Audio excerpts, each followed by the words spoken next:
I'm trying to get in the habit of just hopping on and recording and not procrastinating. So I'm like, I don't be doing much, but let me just share what I am doing. And whoever rock with it, rock with it. If you don't, that's fine too. But right now I'm just sitting at a park, and I like to bring a book with me. I'll read my devotional, and then I'll go ahead and read a book. And this is what I'm reading right now. Write it down, make it happen. And I'm trying to think of whose channel I was watching that led me to this book. I'll tag her in the video because I forgot the name of the channel. But anyways, yeah, so I've been reading this book, Write It Down, Make It Happen. And I just want to talk about one of the things that stuck out to me and that I've been implementing and that has really been helping.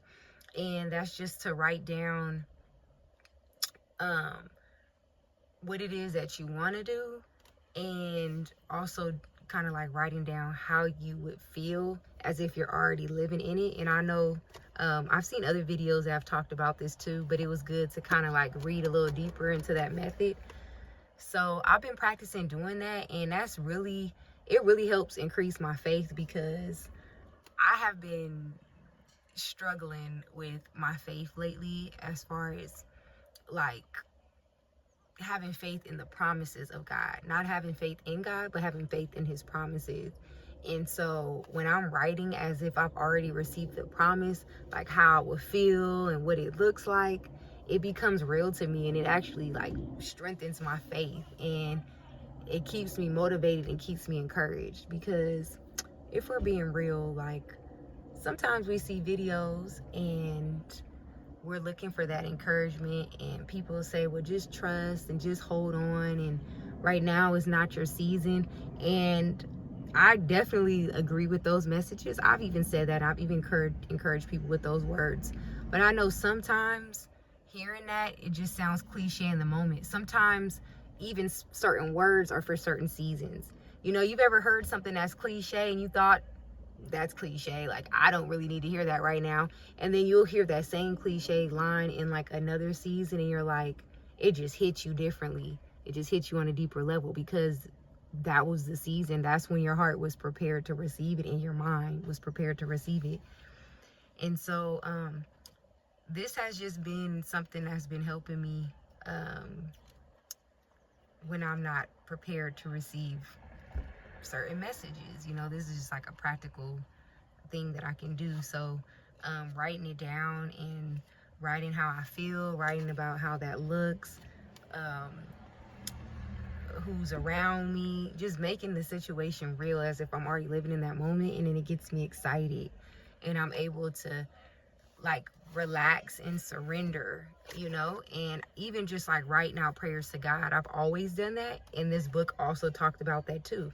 So a lot of things that this book has talked about, I was already implementing, because I'm one of those people that I need to be proactive. You know, I can't just say and read things. I always need a challenge. I always need a activity. I'm always like self-reflecting and looking for ways that I can like, you know, be better, and I need activities to do that, if that makes sense. And so this has also helped too with like emptying my thoughts. There's a lot of questions that I ask God that, you know, I would like answers for. And one of the things that was mentioned in this book is just jotting down things throughout your days, throughout your weeks, of, you know, random ideas or thoughts that come to your mind. And then going back later on to those questions that you wrote down, and seeing if maybe dreams you've been having or things that you have been jotting down have answered those questions.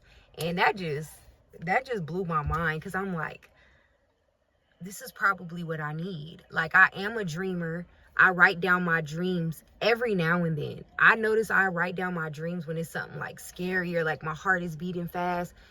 Those are the dreams, or it's like a loved one near me. Those are the dreams that I typically write down.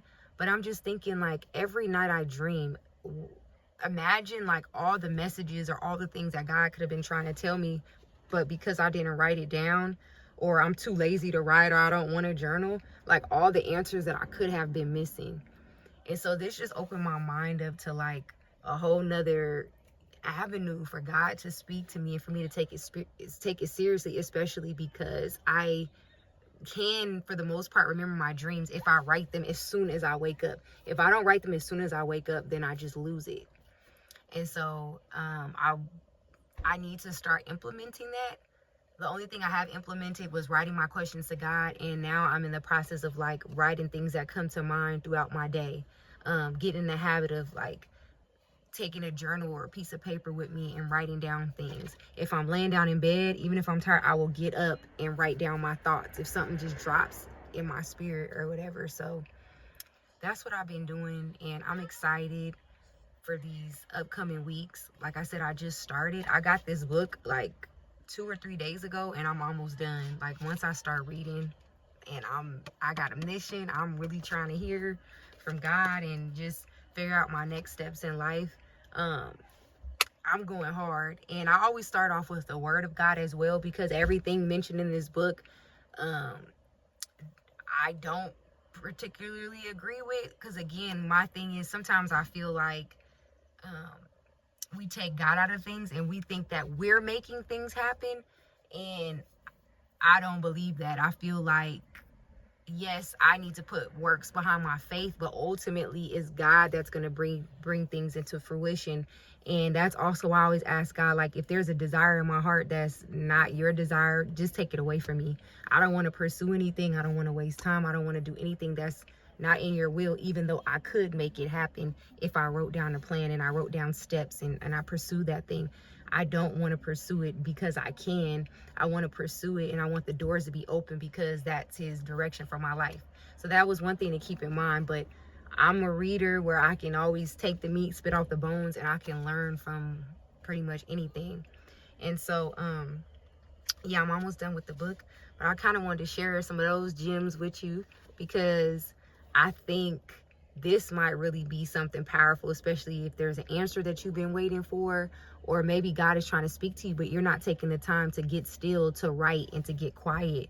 And writing also forces you to let go of other distractions. You know, sometimes I'm always consumed with doing stuff at home, or my son, or I got earphones in, you know, and I'm not sitting in pure silence. And journaling forces me to sit in silence, to relax, and just to write freely. And that's also something that the book points out, to not even overthink while you're writing, because sometimes we can journal and we try to edit what we're saying. I don't know if you're like me. I'll be thinking like, well, what if somebody finds my journal and they know my innermost thoughts? You know what I mean? But even if you gotta write it and burn it up afterwards, like, get your thoughts on paper. It's something about getting it out on paper. I know we said, well, I got it up here, I know what I need to be doing, but no, when you see it in writing, when you see it on paper, it just makes it more real, and you're more liable to like take action steps. And if you're worried about it being found or read, you can even use like anonymous names or make up a name or something. I don't know, but or just say, you know what, I gotta just get it out on paper. I gotta get it out of me, and then rip it up, throw it, burn it up, or whatever you gotta do, you know. But I've been being more open and more free while I'm writing, and I'm not worrying about correcting. I'm not worrying about grammar. I'm not worrying about if it's neat or sloppy. I'm just letting go.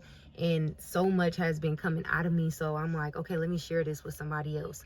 But again, always make sure, well, you know, you always want to make sure you lining up things with the word of God if you're a believer.